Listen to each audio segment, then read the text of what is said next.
पुणे शहरामध्ये परतीच्या पावसाने उच्छंग मांडला आहे। ह्या पावसामुळं जनजीवन विस्कळीत झाले आहे। त्याचे आपण लाईव्ह दृश्य पाहत आहात। कलेक्टर कचेरी पुणे स्टेशन या भागामधील हे दृश्य आहे, हे पाहू शकत। ह्या पावसामुळे पूर्ण जनजीवन विस्कळीत झाले आहे। आपण काही नागरिकांची संवाद साधूया। या पावसामुळे आपल्याला कसा अनुभव येत आहे तो? आज बुधवार दिनांक 25 सप्टेंबर आणि हा परतीचा पाऊस आहे। पुणे जिल्हाधिकारी कार्यालयाच्या समोर ससून हॉस्पिटल आहे, त्याचप्रमाणे पाठीमागे जिल्हा परिषद आहे।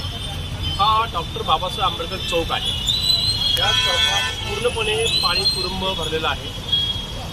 रिक्षा असेल, स्कूटर असेल किंवा अजून आपल्या कार असतील, BMT बस अडकलेले आहे। हा डॉक्टर बाबासाहेब आंबेडकर चौक जो आहे हा पूर्णपणे चौकात झालेला आहे। पुणे महानगरपालिकेने आणि प्रशासनाने जी पावसाची लाईन टाकलेली आहे ती रोडच्या मध्यभागी आहे, जेणेकरून पावसाला पाणी जायला जी पावसाळी लाईन आहे त्यात रिसर्च पाणी जात नाही। तर महानगरपालिकेच्या काही अधिकाऱ्यांनी या ठिकाणी इंजिनियरनी चौकशी केली पाहिजे आणि इथं अहवाल नेमला पाहिजे की बाबा या ठिकाणी दरवर्षी समस्या आहे की कशाप्रकारे आपल्याला नेमता येईल या ठिकाणी अधिकारी, आणि पावसाळी लाईनचं पाणी कशाप्रकारे जाता येईल त्या पावसाळी लाईनमध्ये याची व्यवस्था महानगरपालिकेने केली पाहिजे।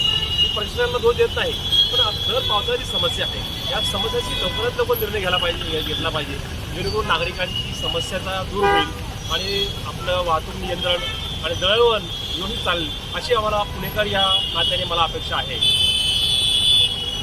धन्यवाद सर।